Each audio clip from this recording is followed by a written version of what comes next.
thanks very much, Jonathan McGowan, for coming in to talk about big cats in the UK. How did this whole thing come about? Where does the kind of history start of big cats being in the UK? When I was a child, about 12, 13 years old, I lived out in the sticks in Cranbourne Chase, and I was a nocturnal naturalist when I was 14 and 15 years old. And instead of going around with my mates playing soccer and going to pubs, I was out in the hills watching badgers and deer and owls, and I got a bit more than I bargained for, because I'd be watching certain badger set, which I knew quite well, where I knew the animals, and before long there'll be an animal stalking those animals, something which I never thought would happen. And I saw a puma actually stalking a badger right in front of me, and that was in 1984. That's where it all started, and I couldn't actually believe what I was seeing, even though I had a camera on me as well. I was so stunned, I was just gobsmacked, thinking, oh my god, there's a puma right in front of me stalking that badger cub. It didn't take it, because I got up and I chased the puma, and I chased it across the field where it leapt a 6-foot fence, and I could see it really clearly. It's a beautiful live body, its long bushy tail.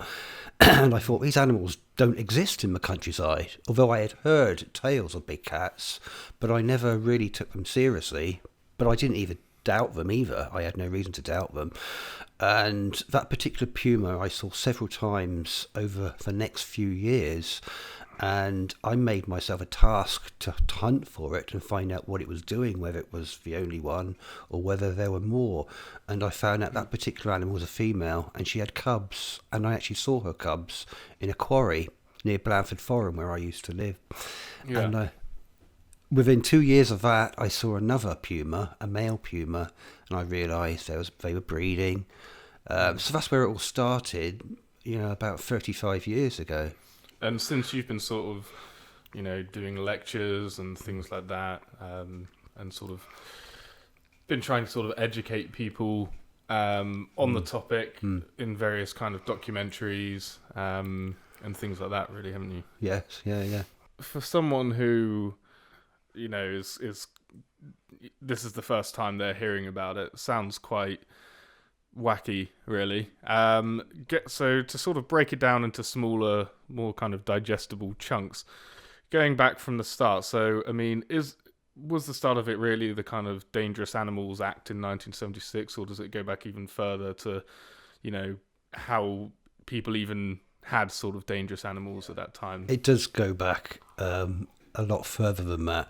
The Romans were the first people to bring exotic animals into the UK, and they used them for their amphitheatres throughout Europe as well as Britain.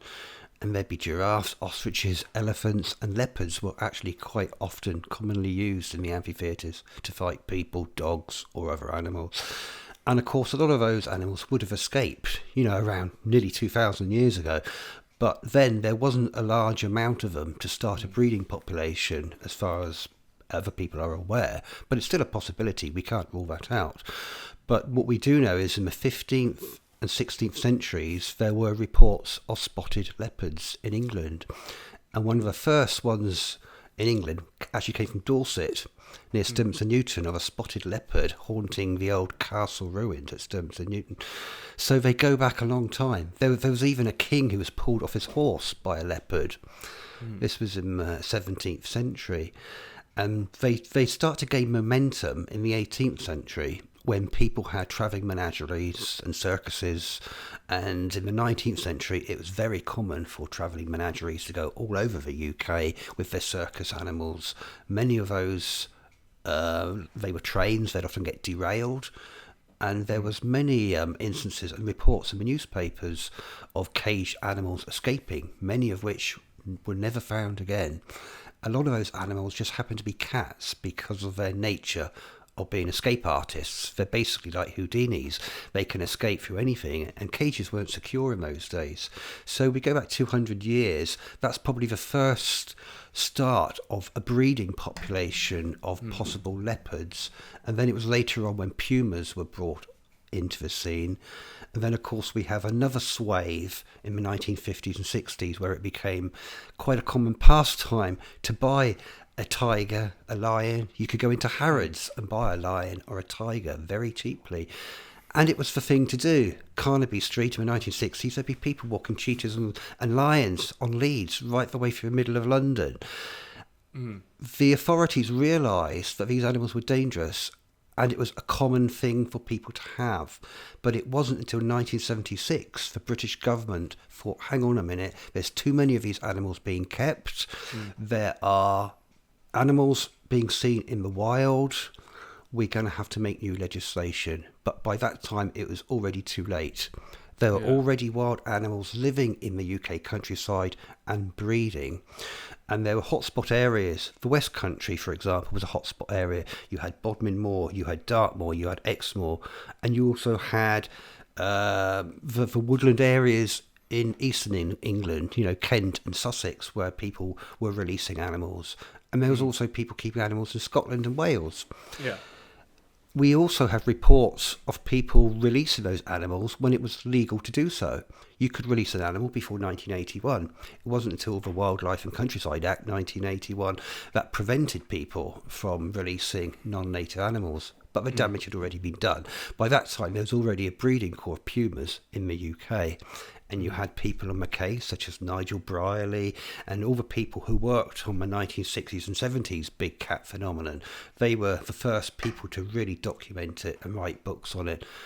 But then, of course, when the 1980s came, and 1990s, there were far more sightings, and people were starting to realise that these animals were becoming naturalised in the UK, just like many other wild animals that people keep, such as Chinese water deer, muntjac deer, sika deer, grey squirrels, American mink, coypus, beavers, skunks, porcupines, wallabies. All these animals are other animals that have naturalised in the British countryside also.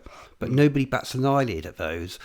It's when we talk about big cats that people raise their hackles because of the... it's the legendary aspect about big cats and their larger-than-life thing about them that makes people disbelieve. Yet they're quite happy to believe that all those other animals I mentioned are living here in Britain. When you mention a cat, they seem to think, oh no, that can't be possible. But why can't it be possible when we have the evidence that people kept them for hundreds of years? In my opinion, it's very unlikely that there are not big cats. That's before I ever did my research. Then when I started to do my research, I found more and more evidence, and I saw more and more animals. I've seen probably over 30 large cats just in Dorset alone, let alone other counties within Britain. So just going back over that then, so you said sort of sika deer. They how did they... Well, there was two places in southern England where they kept sika deer. One was on Brownsea Island, and the other was Hyde House Farm near Wareham. And you had two different subspecies of sika deer that escaped. So all the sika deer we have in South Dorset and parts of Somerset now and Devon have all come from those two places in southern England. Yeah. And the first day sika deer were introduced to Brownsea Island, they swam to the mainland. Really? And within 50 years, you had a few thousand head of sika deer, and now of course they've become so common, they are the commonest cat food, so to say, for those large cats, and that's what's creating a breeding population, is that ample amount of natural prey species, which is ideally deer. Yeah. So then so the sort of in 1976 the Dangerous Animals Act came in and meant that that you needed a license to keep. Imagine that license was also pretty hard to get. Very expensive, yes, and hard to get, and so people just sort of...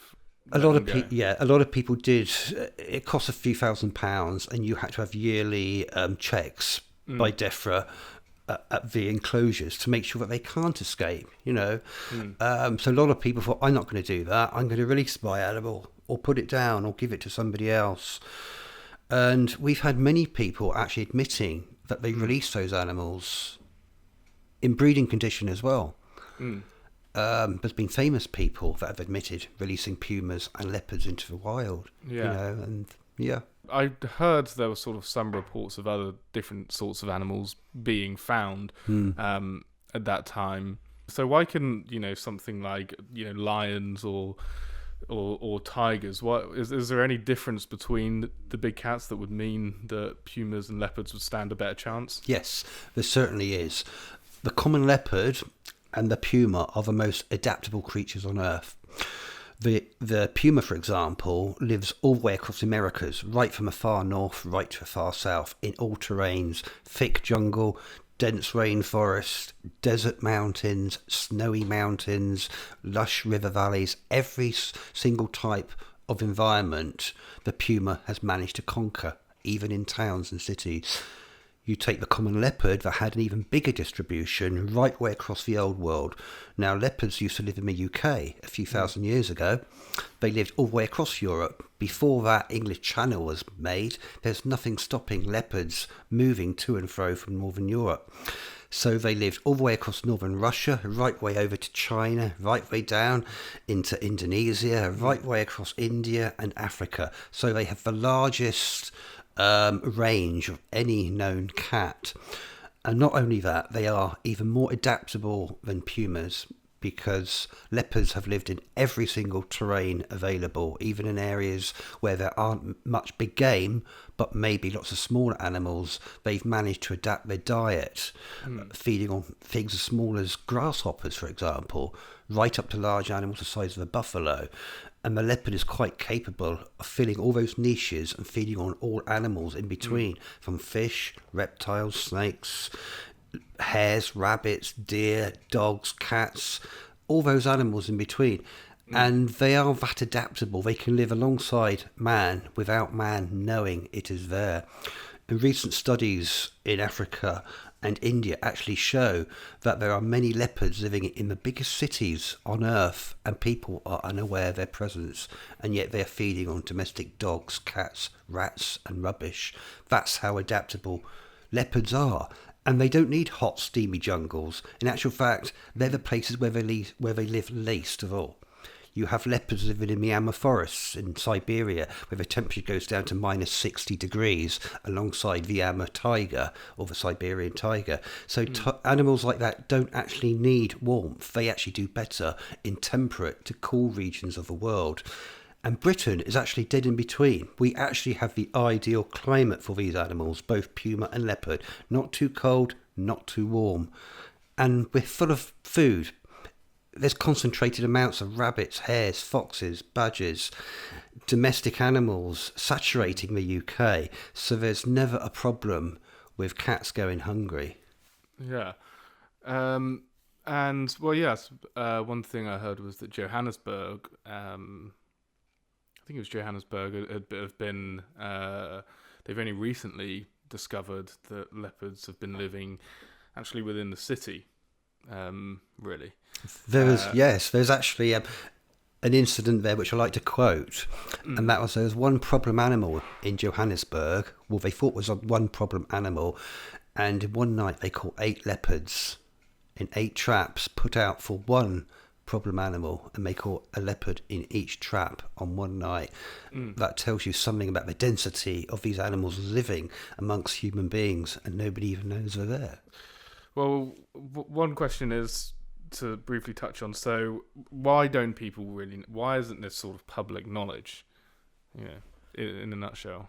There's a mixture of knowledge. There is public knowledge, but it's usually at a low level. It's usually people who actually see the animals, know other people who see them, are actually in the nitty-gritty of it all.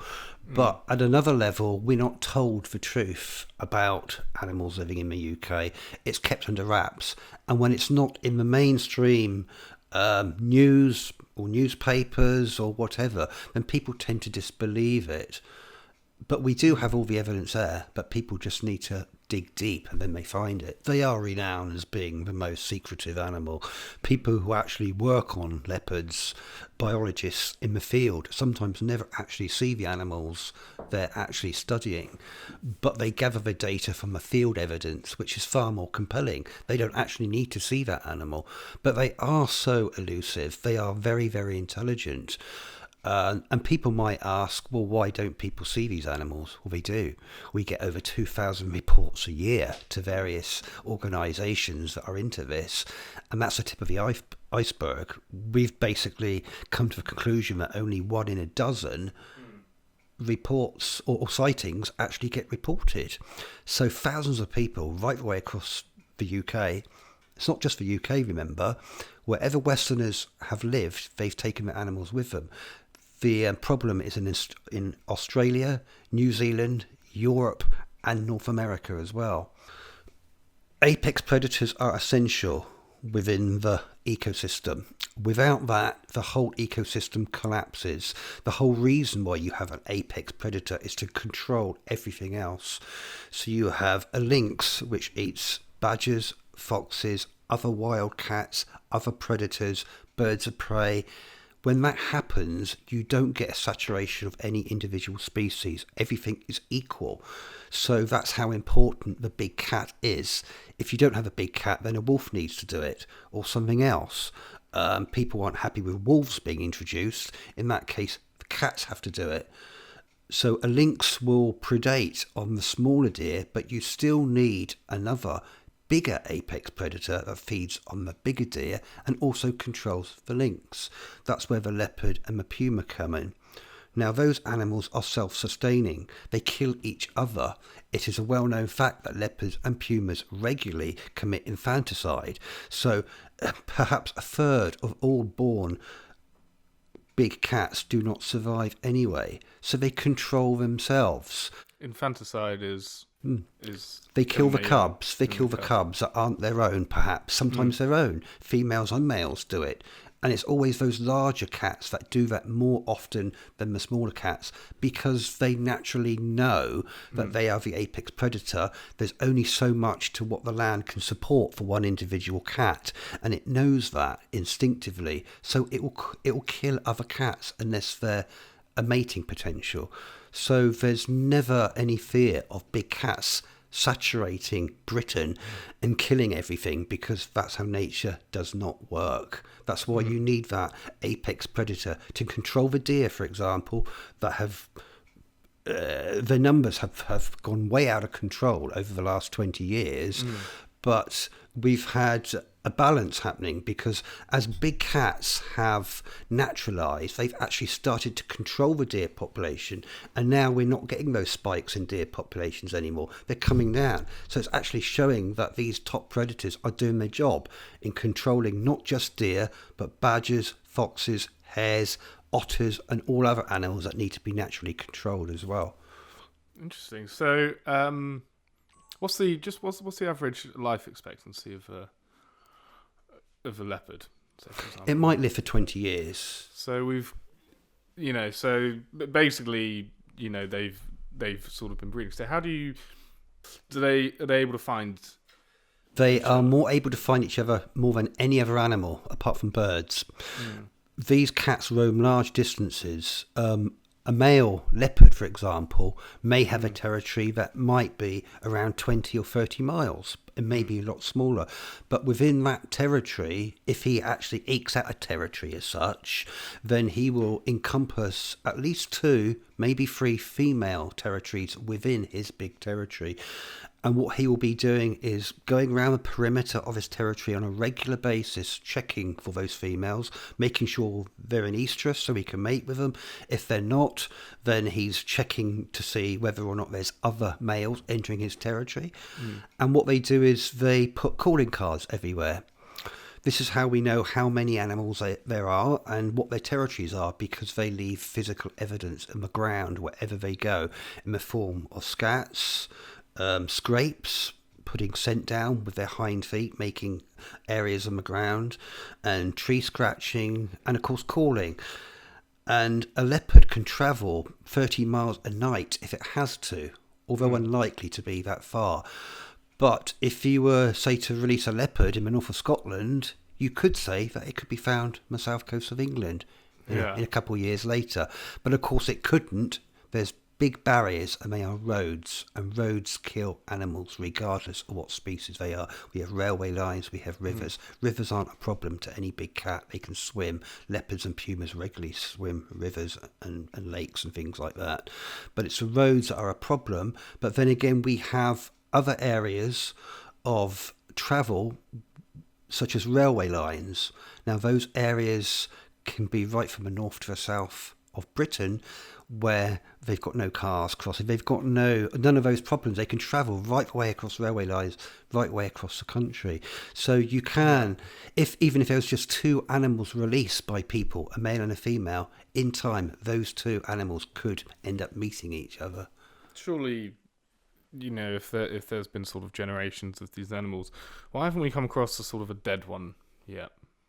We have. There's been many carcasses found. In actual fact, on average, about 6 big cats get killed on Britain's roads every year.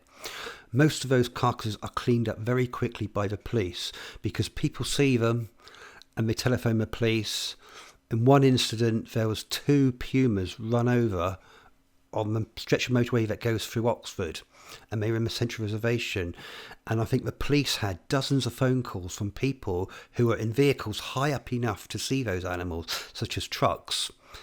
They sent out people who closed off the road, and they picked up those carcasses. They're put in white vans, never to be heard of again. This happens regularly every year. In actual fact, there are many small roads that are closed off because big cats are being hit. The police collect them, but of course, you never hear it in the media. There's never stories, big cat run over, blah, blah, blah, because they don't. They put a lid on it because they fear panic, and they're told to put a lid on it because they do not know these animals are naturalised. They probably think it's the only odd one individual, and people do panic. And if people knew there was a potential man killer living in an area, they would go ape. So it makes sense that the authorities keep a lid on it to prevent the panic. Yet, in the other sense, it doesn't actually do much good to the people who are researching this, because they're always put down, and the debunkers or the skeptics will say, "Where's the evidence? We have no bodies." But I have a photograph of a body in front of us. I've actually got a skin at home, a pelt of a leopard that was a road victim. Looking at the sort of the biological evidence and things like that, what would you say? Because I know we've got sort of pictures and things like that, but in terms of biologically, is there anyone that's said, right, this is categorically sort of leopard DNA? Well, the public are geared up for photographs and videos because that's how human beings see things. We do everything with our eyes, so we need to see something to believe in it. But to me, it's the other stuff. It's not necessarily that. It's footprints, it's scrapes, it's droppings. Droppings, for example, are an amazing media for getting all kinds of information out of. You have got the DNA there of the animals, you've got the DNA of the prey species the animal's been eating, you get all kinds of data. So there's nothing that is that good of getting the biological data. And in the past, we have had good hits with hares and droppings. We've had positive DNA for leopard and puma and lynx in the UK. So where do these get sort of tested then? Most of the DNA gets tested in university labs. There's more and more universities jumping on that bandwagon now, the DNA thing. And they are interested in British wildlife. And some of them are very interested in the possibility of big cats. And we've had some good results. I've had better results in other countries. I've had positive DNA extracted from hair from scats that I found in Denmark, for example, in Copenhagen University. That's evidence. We've also got evidence in the UK of hybrid animals. That's crosses between a domestic cat probably and possibly puma. We've got that as well as evidence.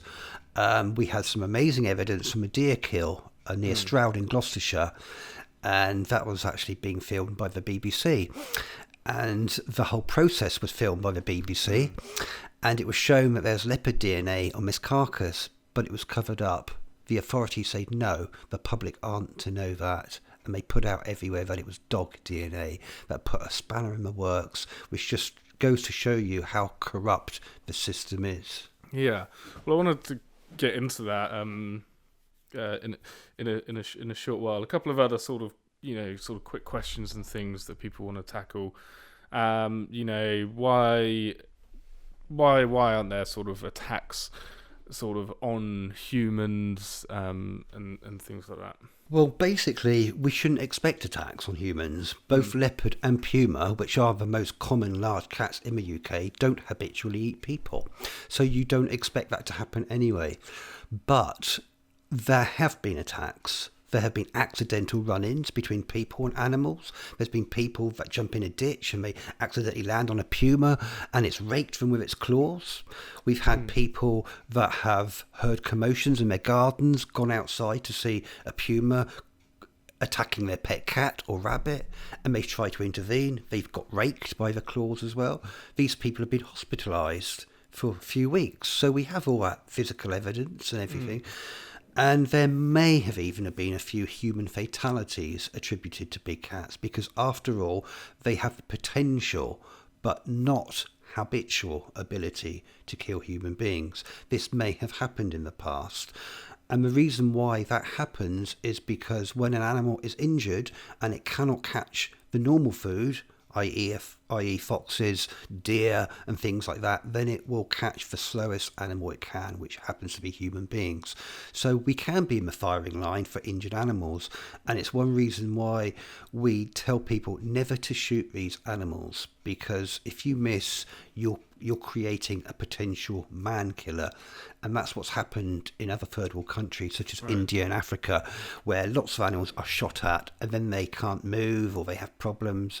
And then, of course, you get aging animals as well that have worn teeth and have arthritis. Those type of animals could be a risk to human beings as well. And it has happened, although in very small numbers, but that will never be broadcast because of the potential to cause panic. You've obviously brought a lot of stuff with you. Do you want to talk us through some sort of bits and bobs of it? Okay. Should I first start with a skull of a leopard? Yeah. So this is an average skull of a common leopard. It has very large canine teeth and few premolars or carnassial teeth, but very, very sharp. Leopards, like all big cats, don't chew their food. They simply bite off chunks and swallow it. And in my research, I found lots of prey animals. For example, this is the skull of a sika deer, which has been eaten by a leopard in one of my study areas. And we can see on it areas where teeth have gone in and the carnassial teeth have crunched away, or the cranium, for example. We find this regularly, loads of bones full of the typical dentition marks of a leopard or a puma. And this is a dog. This is actually a collie.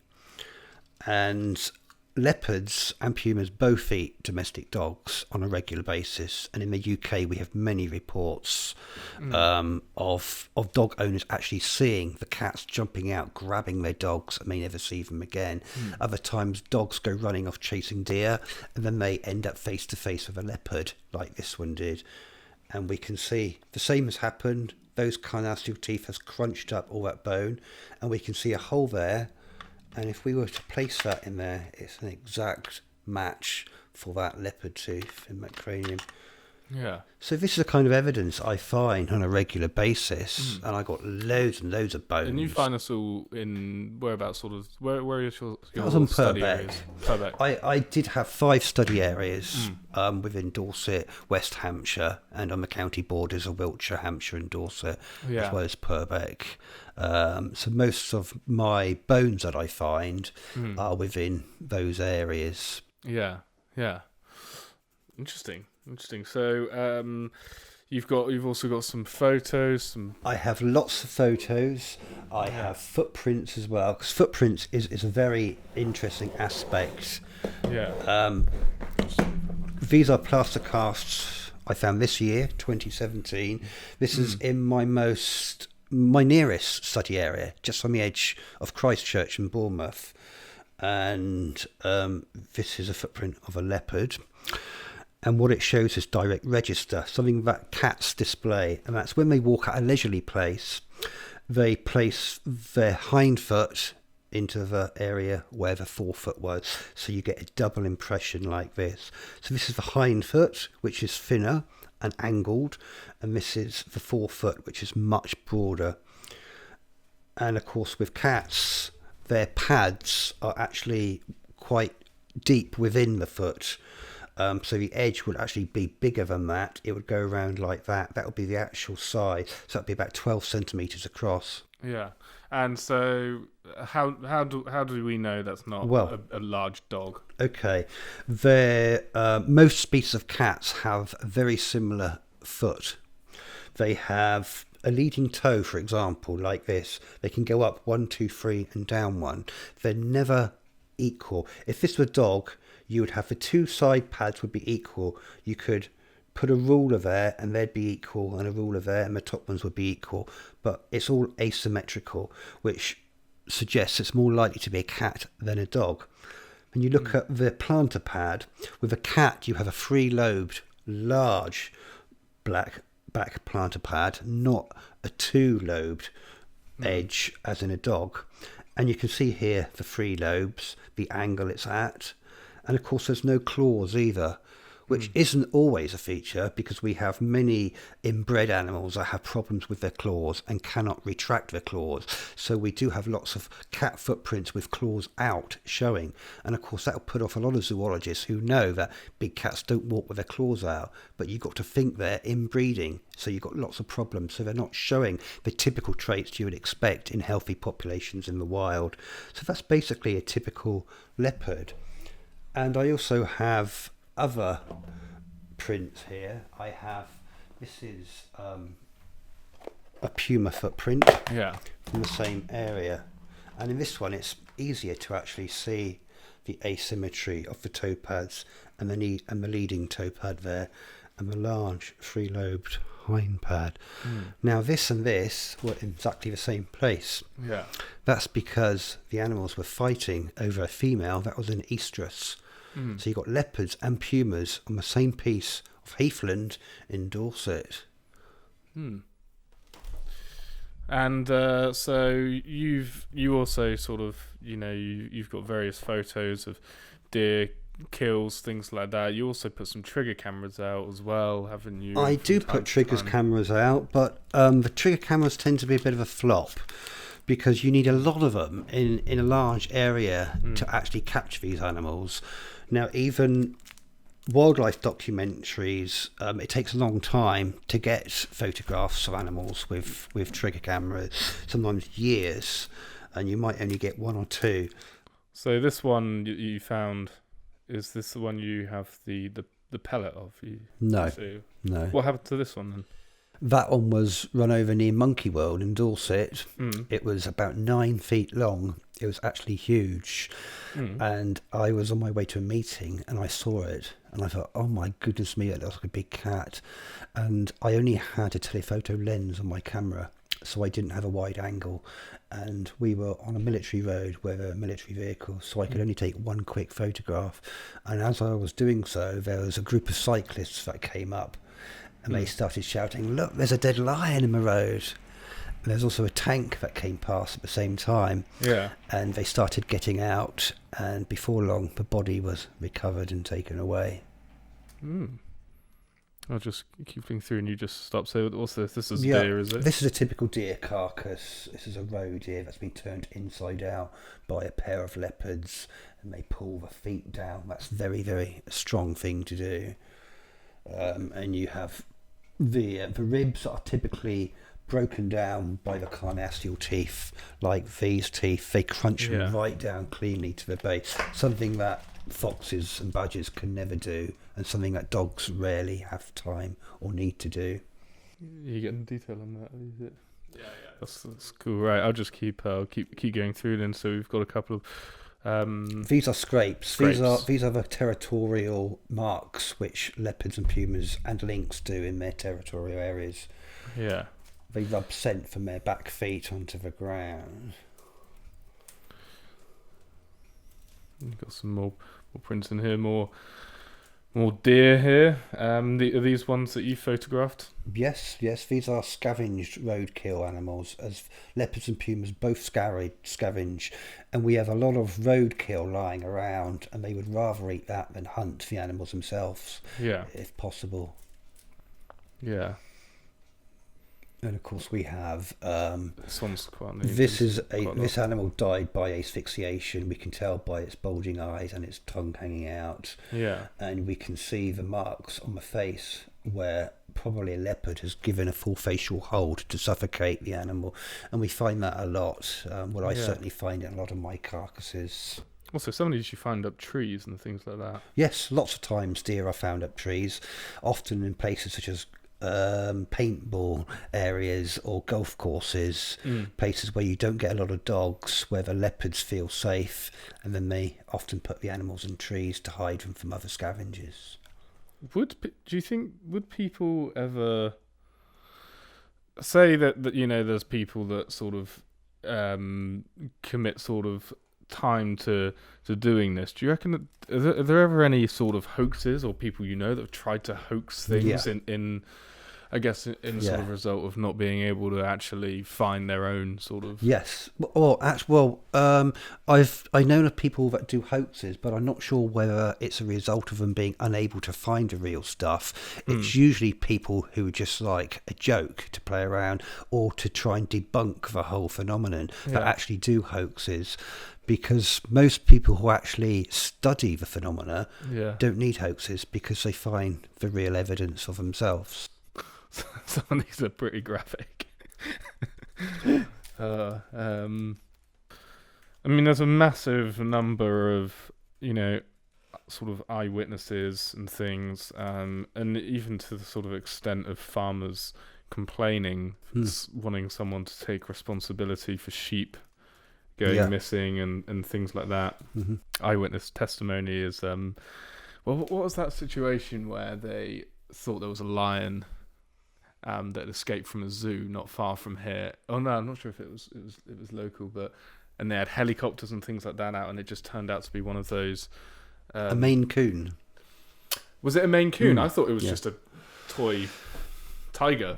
Yes, there was that as well. Yes, there's a toy tiger put somewhere as a hoax, but also you do get the large domestic cats, which people don't know about. They're not aware of how big a domestic cat can get. And so there has been lots of false reports of big cats with manes like a lynx when they can actually be a Maine Coon cat. But we have a big problem with the domestic cats because we have 3 new hybrids within the domestic cat range. We have Shausies, we have Bengalis, and we have Savannah cats. Now, a Savannah cat is a cross between a domestic cat and a serval. That's an African spotted wild cat. We have Bengalis that are a cross between the small leopard cat and domestic cat. And we have Shausies, they are a cross between a jungle cat and a domestic cat. These have all become very popular within the domestic cat breeding processes over the last 20 years.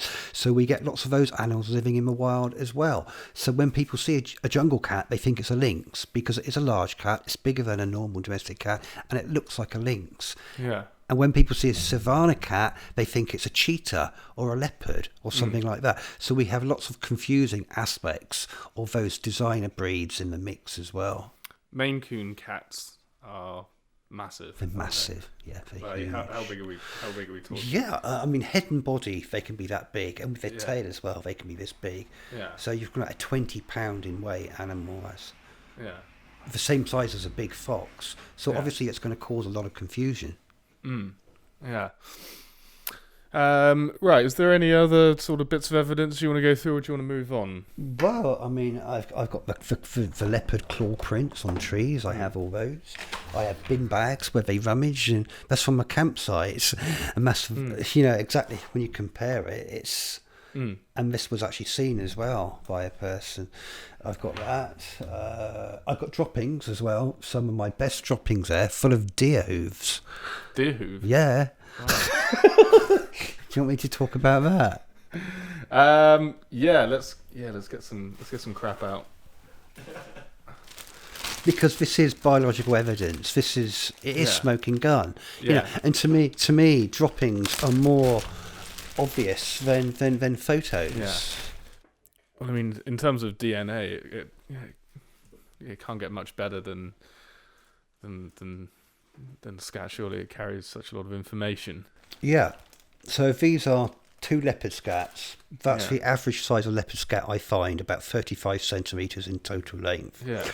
It's made up of organic material. It's not mushy, horrible stuff you expect from canned dog or cat food.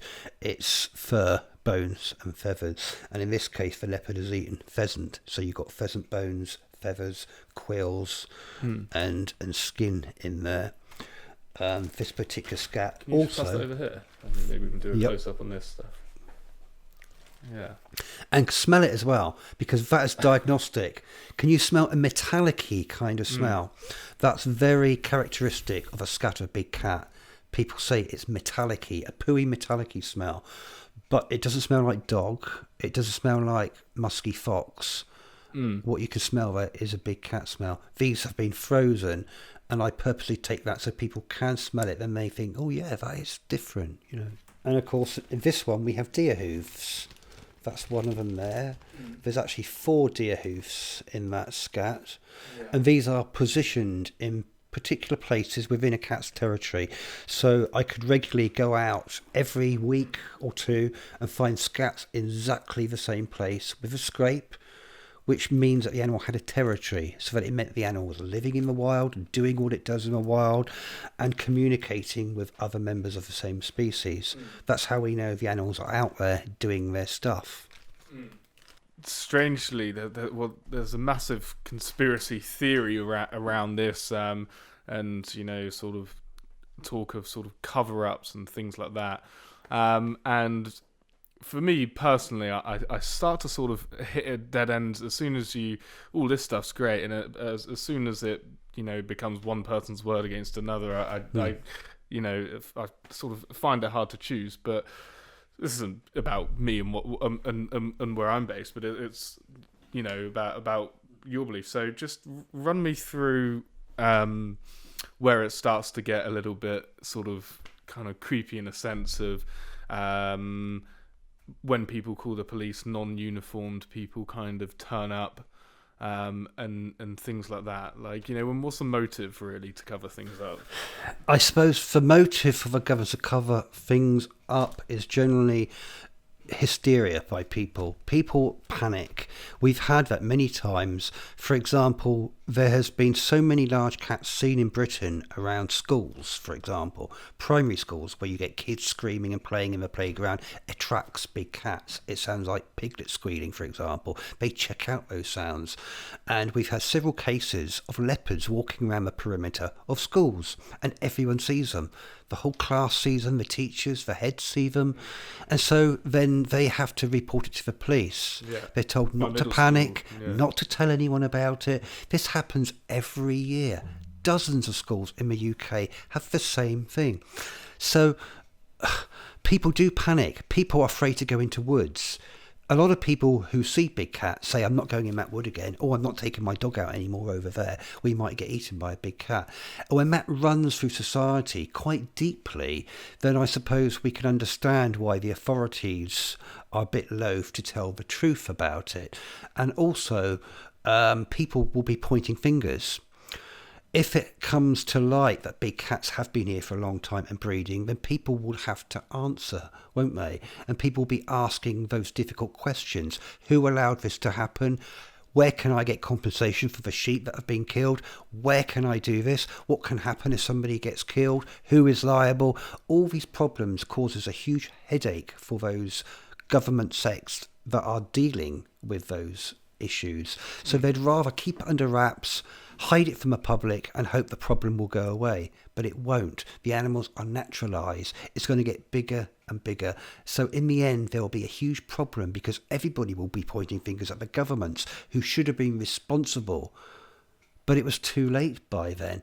So there's no way of hiding it in the future. It will only get dirtier and dirtier as the public know that they've been lied to for generations, and that these cats are here and they're here to stay. Because the governments can't think, oh, there's only a few animals, they will die, we will have people out shooting them. They have not got the manpower or the money to go around eradicating big cats, especially when so many of them live in urban and rural areas. You can't have people with guns going around town centres looking for leopards, can you? Yeah. It won't happen. But you can't also say that they don't exist, because with more and more members of the public, so many skeptics actually seeing big cats now, they're all asking the question, why hasn't anything done about it, and why is it all hidden? We have bodies that are picked up by people in white jackets, never to be seen again. And when people inquire, they say, what big cat? We know no story about a big cat being run over. Oh, it was a dog. This happens all the time. We've even had police officers saying to us, no, it was a big cat. It was lying at my feet. I could see it was a leopard. We were told to tell people it was a dog. So the lies are there constantly. And of course, I state again, the same happened in Australia and in New Zealand, where they have exactly the same problem. So it's up to the authorities to bite their cheeks and say, okay, we've cocked up on this one, we have to admit it, but do it in a way that does not cause panic to people. So it can only be drip fed to the public in a way that does not cause panic. And the way to do that is to educate people about these animals, make them realise that they're not man-eating nasty demons, but they're animals that we need in the environment because they are naturally here. Leopards are native to the UK. They've only been gone for a few thousand years. And even if leopards weren't here, well, lynx were always here. It's been a few hundred years when they weren't here, but now they're back again because they've been brought in from Europe. Pumas, you could even go back a few thousand years and say we actually had pumas living in the UK as well many years ago. So nobody can turn around and say they are not native. Yeah. Doesn't come into the equation. They are all native and they have every right to be here. Even if they think they're not native and they should go, well, they're doing a damn good job, and it doesn't make any difference whether it's a leopard or a puma or a lynx. They all do almost exactly the same thing. And it will cause much harm and distress to those animals if they were tried to be eradicated.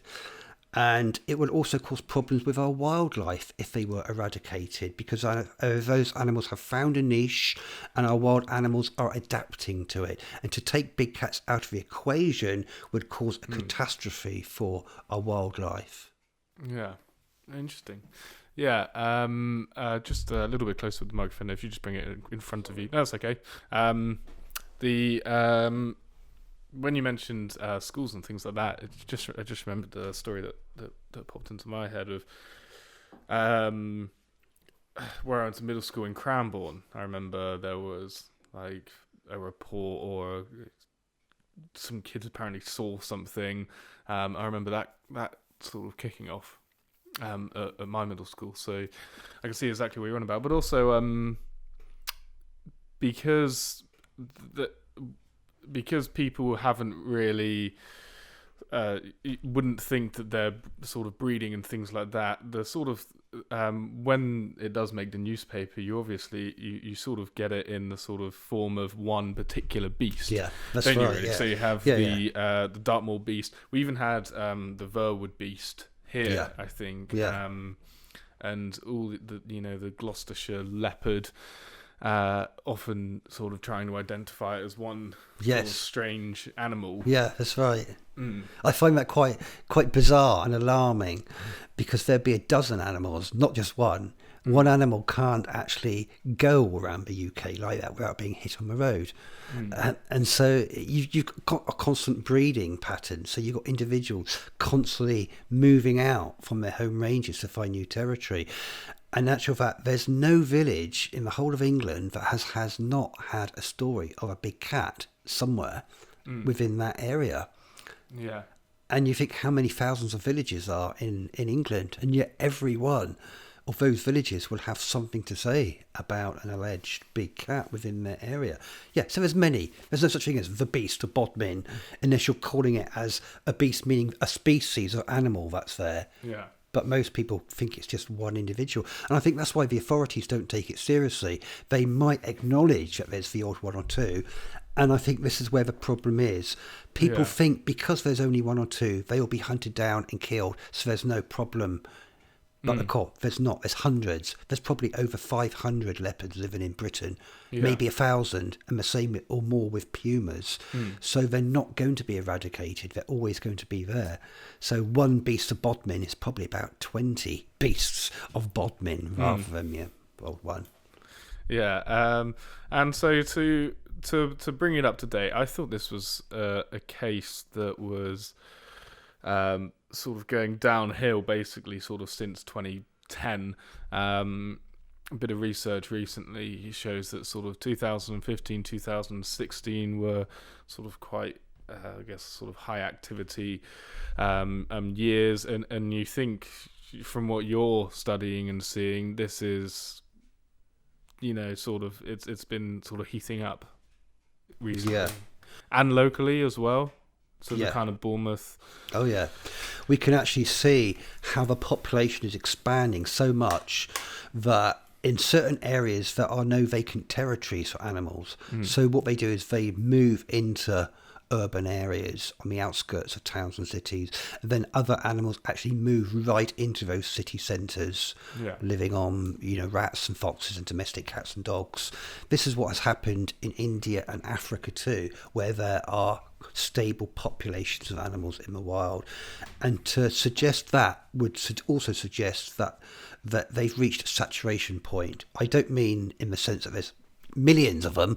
I mean to what a certain environment can hold regarding amounts of those animals. So they have to move into towns and areas, and they actually find it better living in towns and cities because there is more food a lot of the times, and they're not persecuted, and they actually feel safe in cities. And that's what's happened in Africa and India as well. So you get larger populations of leopards living in those urban areas, and the same is happening now in the UK. That also suggests there are a lot of animals out there in the countryside.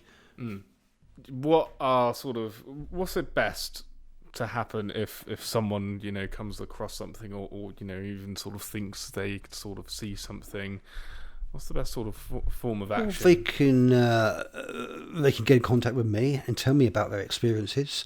Yeah. It might be something just like footprints being found. That may not be dog footprints. It might be something else. It could be droppings.